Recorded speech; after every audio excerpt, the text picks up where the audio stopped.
Hello. I'd like to begin by saying Merry Christmas. The subject today is the Christmas mystery. I remember many years ago I was living in a monastery and somebody came and wanted to have asylum in this monastery for a couple of months while he grew a beard, because then he was going to come out and declare himself the new Messiah. And of course, you can imagine we didn't take him in, and we hadn't heard of this new Messiah. But beard or no beard, that isn't what would do it. A lot of movies about the life of Jesus have shown a perfectly ordinary actor saying these lines. If you put yourself in the position of the people listening to somebody making some of the claims that Jesus made, you would find it difficult to believe that anyone really would listen. I saw a video recently of the television series Peter and Paul, very interesting. But again, the way that Paul talked, I really don't believe that he could have won those sophisticated Greek audiences with the message that he was giving and with the way in which he was giving it. But all this comes back to the question, how did Paul win their audiences? Sometimes it was with a glance. How could Jesus go into the temple and drive all those money changers out? They were there by fixed, established tradition. They felt they had a right to be there. It wasn't as if they had suddenly usurped it, deciding perhaps on a whim a week before that they'd try it. They'd been there for a lot longer than Jesus was alive. And yet he had the power of conviction, the power of something or other that made it possible for them to be driven out and not just rise in en masse, many against one, to drive him out. There is a quality that Jesus showed that was the special thing in his life. How could that little baby have won the respect, the adoration of all those shepherds, of the wise men, of so many people? That one little form. Obviously, there was something great, much, much greater than just two little baby eyes looking up. And we know what that was. We know that the angels appeared to the shepherds and came to him because of that message. We know that the wise men had seen a message from God that directed them to travel across deserts and great distances to reach this little child and offer their homage. And so we understand that there was some great reality behind the reality of Jesus. And it was from that reality that he lived. This is the mystery of Christmas, that how this one little form could win so many hearts to love, could inspire so many hearts with hope and a vision of a higher destiny. It was because he represented that higher destiny. He represented that truth, not in the way that a messenger from a king will represent the king because he has a piece of paper saying, I'm a representative of the king, but because he had the consciousness of the infinite. So when we look at Jesus, we make a great mistake in thinking of him just as a human being who was born in that little body and ultimately died on the cross. We have to see Jesus rather as, well, you could say, like a window through which the great infinite light shone. And it was that light that won people, not the little personality that people were looking at.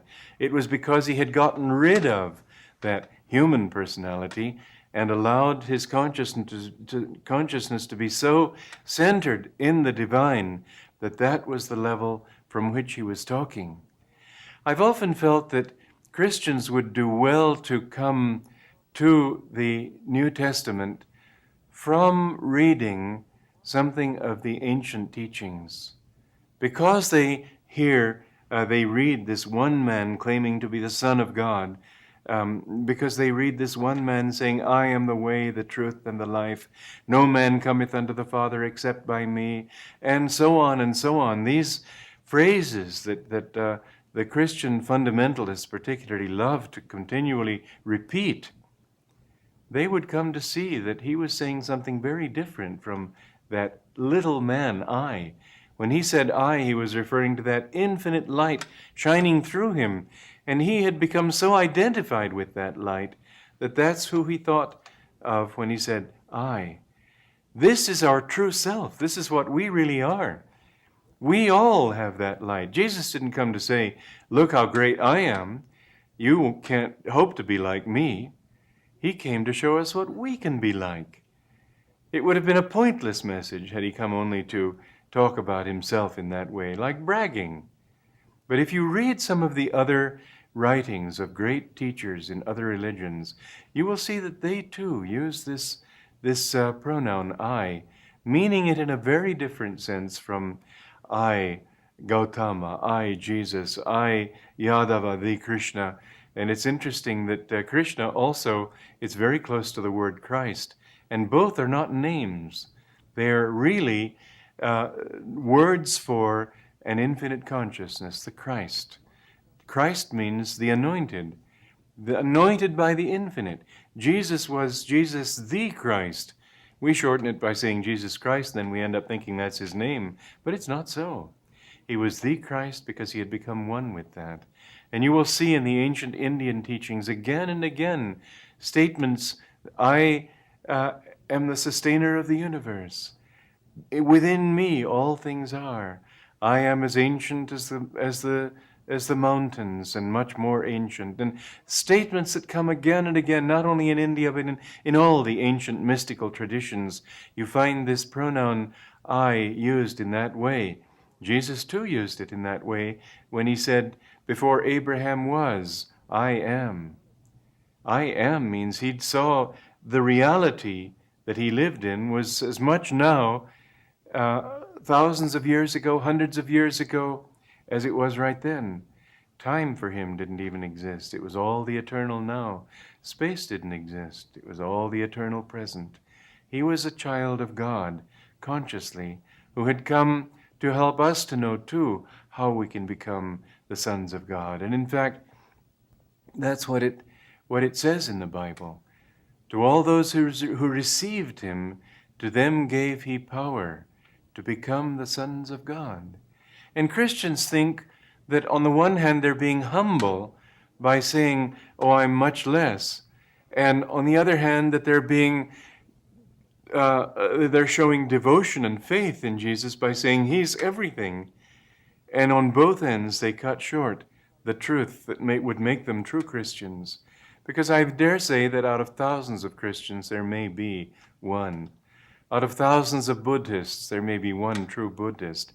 Out of thousands of Hindus there may be one true Hindu. There are very few, just here and there. Only the saints really have a right to call themselves Christians, because they don't say merely, I believe. They say, I perceive. I have experienced this. I know. And in fact, a very interesting experience happened. A friend of mine went to the well-known mystic, the priest who just died not many years ago, Padre Pio in Italy. He was revered even in his lifetime as a great saint. And a friend of mine, an Italian, went to him for confession, as he would go to any priest. And in this confession, he told Padre Pio that he practiced yoga. And Padre Pio's reply was not, oh, you mustn't do these things. He said, better not talk about it, but you're doing the right thing. Another interesting thing was, this was an experience that a friend of mine had many years ago, before he became a friend. He used to go, he was a friend of Padre Pio in the sense of being sort of like a disciple. He went to him frequently. And one day, as he was getting counsel from Padre Pio said, you should go to SRF. And the man said, well, what's SRF? And Padre Pio said, I don't know. It's just God gave me that name and said you should go there. I'm just telling you what he said. So this man was really confused and puzzled. And years later, he was talking with a friend of his, not many years later, and this friend mentioned that he was a member of something called SRF. And the man said, well, what's that? And he said, well, Self-Realization Fellowship. It was started by Paramhansa Yogananda. And so this man got all excited and he joined that organization and took Kriya from me many years later, several years later. Again, I use the word many too loosely there, but many years after that, about 30 years after that, I saw him again in Italy, and that's when he told me this story. And he'd been practicing this technique of Kriya Yoga ever since.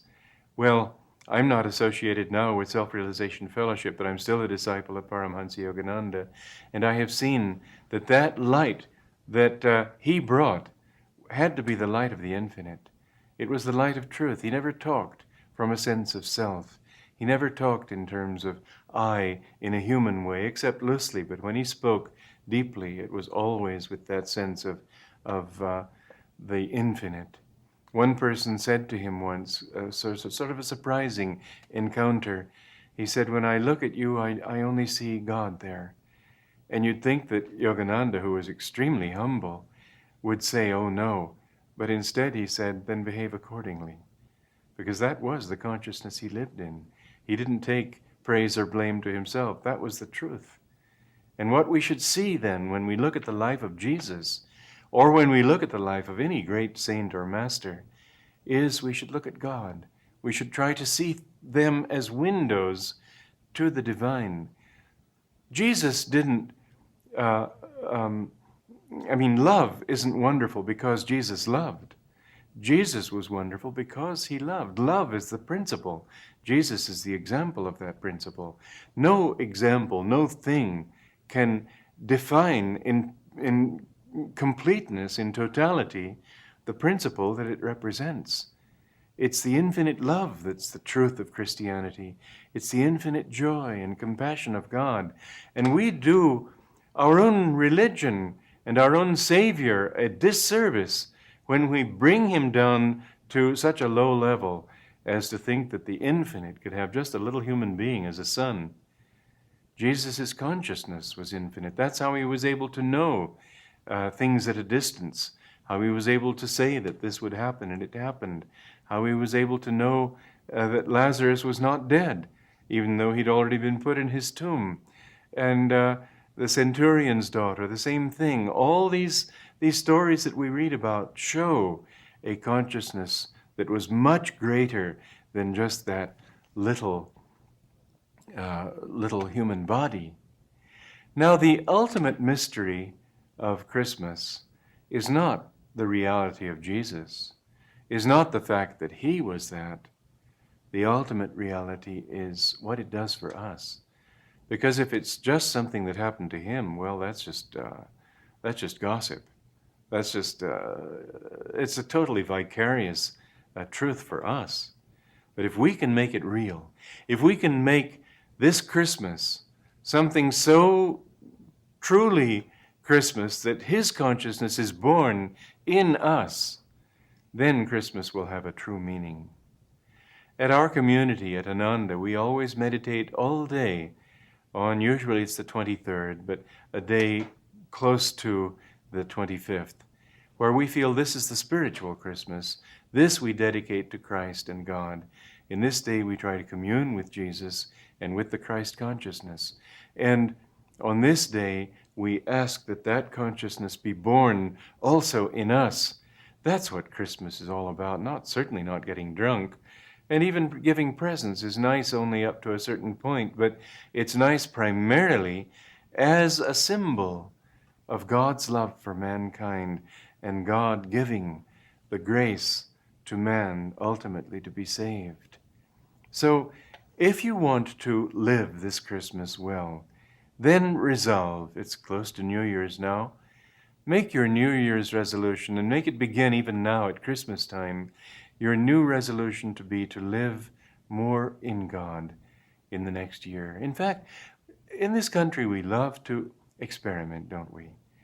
We're always reading articles and trying to experiment to find what works and what doesn't work. Why not try this next year to experiment with this truth that I'm talking about? Try to live more in God. Keep his consciousness with you all the time. When you talk to people, feel it as if it were God you were talking to through them. You'll be amazed at how you can bring the best out of them when you see that high potential within them. Try to feel that it's God talking through you, so you're not just talking with your own opinions and personality, but from a level of dignity, from a level of peace, from a level of love and compassion and joy. And you'll find that you can touch even complete strangers. I've seen that happen again and again with people who are on the spiritual path. I had a very interesting experience that way. Some couple of years ago, I was in New York, and I was buying some electronic equipment for video and camera and stuff like that. And I talked to the people there, trying to bring the price down, as one does when he buys things that are expensive. And they bargained with me and gave me a very good price, in fact. And it was a purely commercial contact, so it seemed. I was so surprised. Later, I happened to meet one of these people in the hallway of the hotel. And he said, "You know, meeting you was the most inspiring thing that's ever happened to me." I thought, what are you talking about? We didn't talk about anything but cameras. But you see, when you think, and I was thinking of God, it's a practice of mine all the time. And in thinking of God, that's what they felt. And you can be talking about breakfast or business or anything, but if you have something of that quality within you. I remember one time I had to go and have an interview with somebody on the subject of bringing a speaker to his college, and he was the president of this college. And so we talked about this, and it was a business kind of talk. Later, as I was driving down the freeway, I remembered his eyes, and all of a sudden I felt so happy. I didn't know anything about him. Later I found out that he was on the spiritual path and he practiced yoga and meditation and in fact had written some well-known books on the subject. Ernest Wood, his name was. But just remembering his eyes, and suddenly from that memory I felt something more. You see, we are all instruments for something much greater than we are. Why not let it be instruments for something that's higher? We're not alone in this world. We're always going to be expressing something more than what we are. But if that can be something infinite, if it can be something inspiring, if we can live in that consciousness, this is the sort of thing that I found with Yogananda. One woman told me she just saw him in a restaurant. She didn't know who he was. And she turned to her husband and she said, "That's got to be the most spiritual person I've ever seen." What was it in his presence that emitted that kind of a vibration, of influence? The fact that he was living in that consciousness. You can do that. Just don't think I, my, me, mine all the time. Think rather that you are a part of God. Think of him. He will do it. You're not doing it. But if you live in that thought, you will find that he will be able to guide your life, and the mystery that was Jesus will become the mystery that is you. The true mystery, in fact, is why everyone doesn't go to that. Because they don't find fulfillment anywhere else. They're always running around looking for something else. What they don't know is that that's something else that they're all seeking and all longing for and never finding until they look in the right place within themselves. That simple secret is God. When you find him, you find everything. As Jesus said, seek the kingdom of God first, and all these things shall be added unto you, nor be ye doubtful of mind. Joy to you, and Merry Christmas.